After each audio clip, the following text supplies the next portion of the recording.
Welcome back everyone and good morning to all of you friend. Standard 12th and our subject that is the economics in English medium. And now in this lecture we will going for the chapter number 8 that is the agriculture sector. And in this chapter I think we already completed the first topic that is the importance of agriculture sector. Then the second one that is the present situation of agricultural sector in India. Then third one that is the causes of low productivity in agriculture sector. And now in this session we will going for the fourth and new topic that is the measures to increase agricultural productivity. तो friend यहाँ पे देख सकते हो कि अलग अलग तीन मेजर्स दिए for the increase agriculture productivity, जहाँ पे सबसे पहले इंस्टीट्यूशनल मेजर है, then technological measure and the third one that is the other measures. तो हम इन तीनों मेजर्स को अब समझने की कोशिश करेंगे, यानी कि इस जो भी हमें 2 या तो 3 लेक्चर चले जाएंगे इस क्वेश्चन को कंप्लीट करते समय तक। तो आज हम इंस्टीट्यूशनल जो मेजर्स हैं उनके बारे में कुछ डिस्कशन करेंगे। सो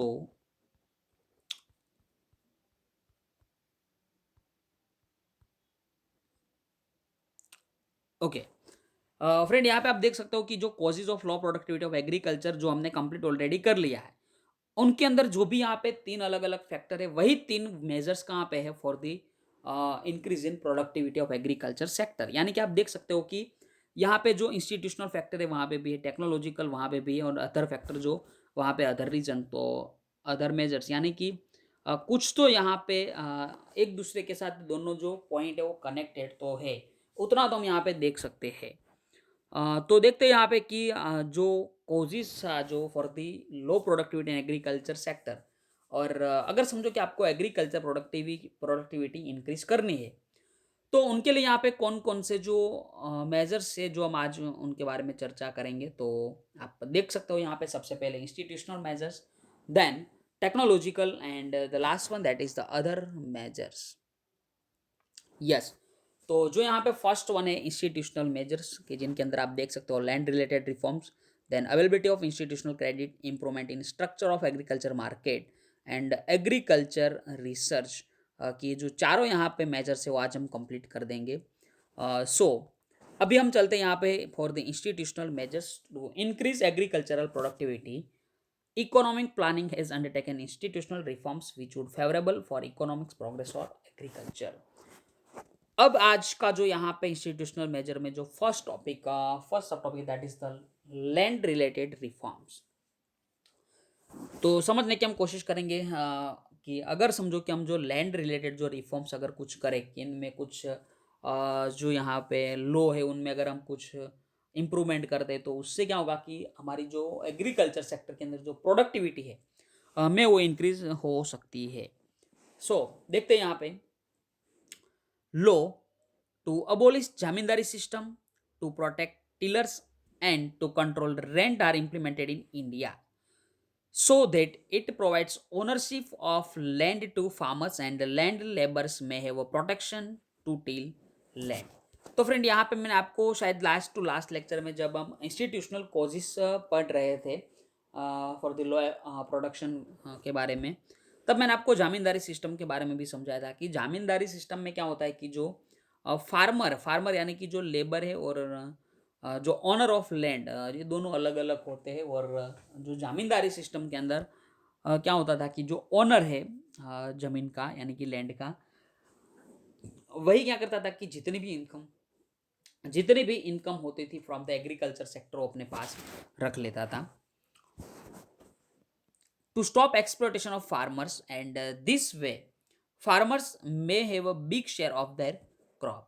This may become a cause to do more efforts to increase agricultural production। यानी कि जो यहाँ पे जो जमींदार है यानी कि जो ऑनर ऑफ द लैंड, कि वो लोग जो फार्मर्स का एक्सप्लोइटेशन कर रहे थे, और उससे क्या हो रहा था कि जो ज़्यादातर जो शेयर था वो कौन ले रहे थे, वो जमींदार यानी कि जो ऑनर ले रहा था।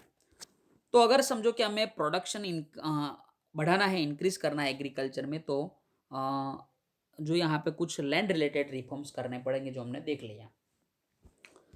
Now the second that is availability of institutional credit. तो फ्रेंड आपको शायद याद ही होगा कि ज़्यादातर यानी कि 71% जो टोटल फाइनेंस का टोटल क्रेडिट की अगर बात करें तो उसमें 71% की जो प्राइवेट जो भी यहाँ पे थे वो लोग पैसे एग्रीकल्चर के अंदर यानी कि वो फार्मर्स को या तो लेबर्स को प्रोवाइड कर रहे थे। तो उसमें भी हमें कुछ ना कुछ चेंज करना ही पड़ेगा to provide credit and other monetary facilities. Nationalization of banks undertaken by India, even national bank for agriculture and rural development, यानी कि नाबार्ड की हम बात कर रहे हैं। तो जो नाबार्ड यहाँ पे जो बैंक है which is body of RBI set up in 1982। तो फ्रेंड यहाँ पे आपको याद रखना है कि जो नाबार्ड बैंक है उनकी एस्टेब्लिशमेंट कब हुई थी? 1982। Yes, RBI set up in 1982 to do special focus on agriculture sector and regional rural bank. तो आप देख सकते हो आरआरबी की जो भी यहाँ पे एस्टेब्लिशमेंट हुई थी 1975, जो हमने आगे देख लिया था। एंड लैंड डेवलपमेंट बैंक्स यानी कि एलडीबी की भी एस्टेब्लिश हुई थी to develop under it provide cheap and enough credit to Indian farmers. तो फ्रेंड यहाँ पे जो फार्मर को क्रेडिट की पैसे की ज़रूरत थी, तो पहले ज़्यादातर जो प्राइवेट लोग थे वो उनको पैसे ज़्यादा इंटरेस्ट पे दे रहे थे। लेकिन अब यहाँ पे जो गवर्नमेंट की अगर बात करें तो cheap and enough credit provide कर रहे, so that they would have a cheap and enough credit in order to increase agriculture productivity. Yes. तो फ्रेंड यहाँ पे हमने जो दो टॉपिक थे दोनों कंप्लीट कर लिए। मैं आप लोगों को यहाँ पे 2 मिनट का टाइम दे रहा हूँ for the land related reforms and availability of institutional credit. So please friend continue it and read within a 1.5 minute, and then we will going for the another 2 points. So please friend continue it.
Okay friend, I think you completed both the point, and now we will going for the third and fourth.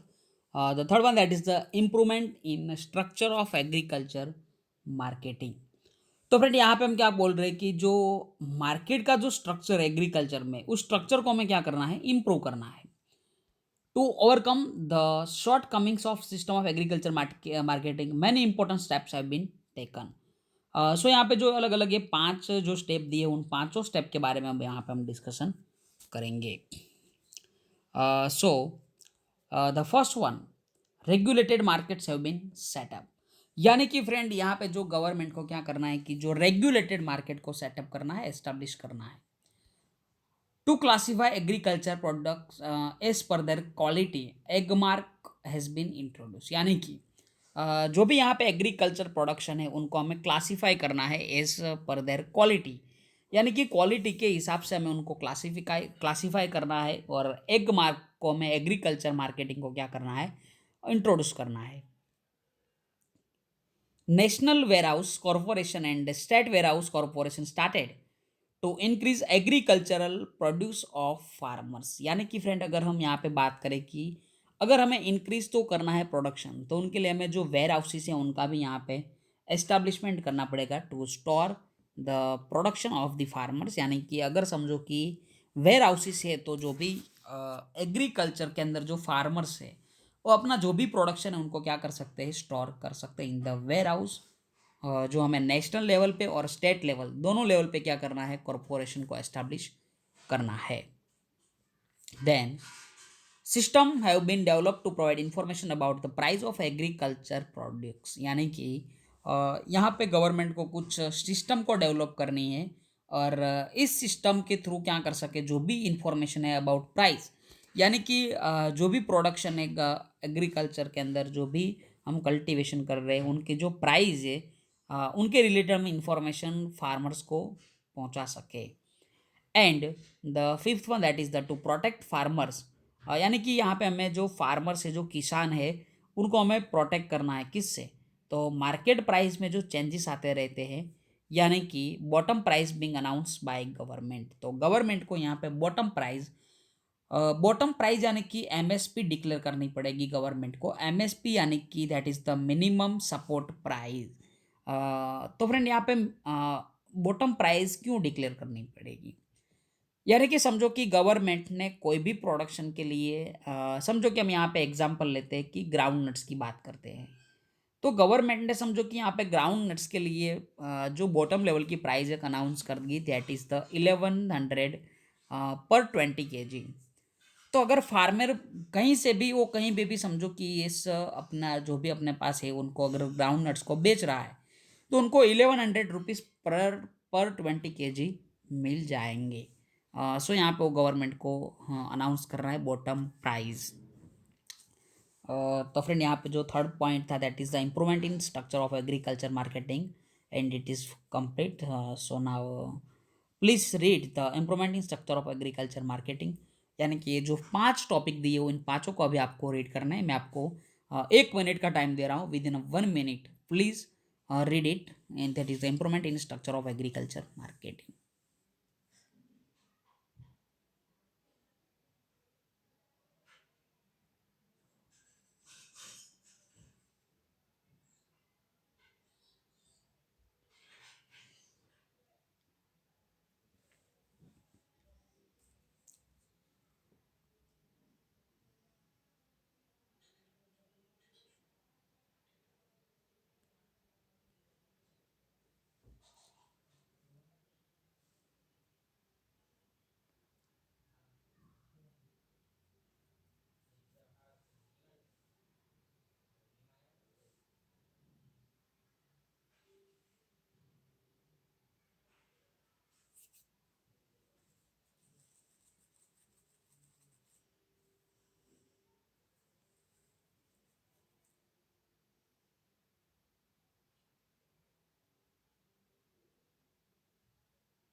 Okay, friend.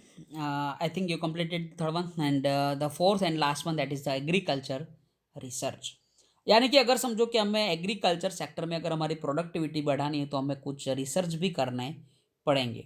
लेकिन आपको शायद पता है कि हमारे जो Indian farmers है वो ज़्यादातर पुअर है और अनएजुकेटेड है, तो कैपेबल नहीं है for the to do research. तो यहाँ पे जो ड्यूटी है फॉर एग्रीकल्चर रिसर्च की, और गवर्नमेंट ने नाबार्ड को अलॉट कर दी है। जो आप यहाँ पे देख सकते हो कि Indian farmers are not able to do research and as they are less educated therefore that duty is allotted to NABARD.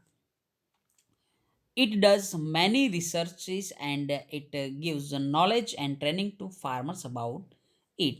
यानी कि अगर समझो कि जो नाबार्ड अगर रिसर्च कर रहे या तो जो नॉलेज या तो ट्रेनिंग प्रोवाइड करेंगे फार्मर्स को, and so farmers should not cultivate only with traditional technique but they produce as for rising demand and by that earn more income and start doing market oriented production. यानी कि शायद आपको पता होगा कि हमारे जो इंडियन फार्मर है ज़्यादातर वो जो भी कल्टीवेशन करते हैं वो ट्रेडिशनल टेक्निक से ही करते हैं, या तो ट्रेडिशनल प्रोडक्शन ही उनके पास होता है।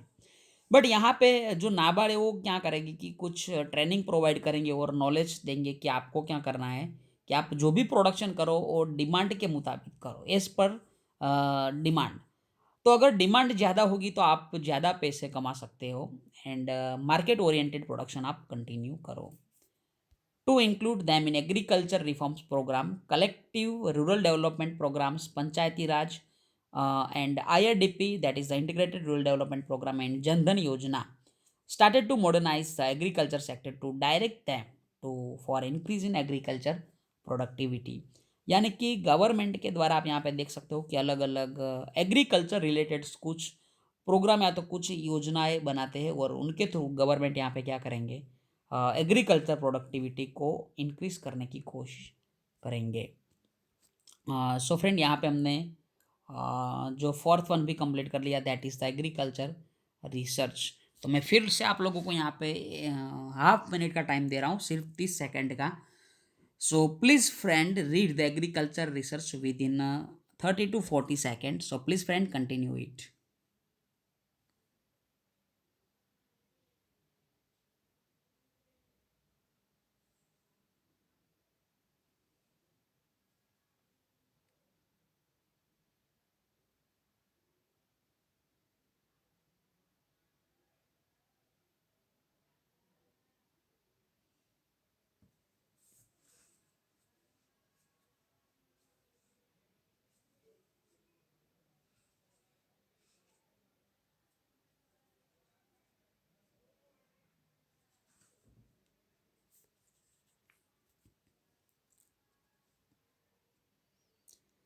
ओके फ्रेंड, तो पहले हम यहाँ पे देख लेते हैं कि आज के इस लेक्चर में हमने क्या किया। तो सबसे पहले measures to increase agriculture productivity, और जिसके अंदर अलग अलग 3 मेजर्स आप देख सकते हो, इंस्टीट्यूशनल, टेक्नोलॉजिकल्स एंड अदर।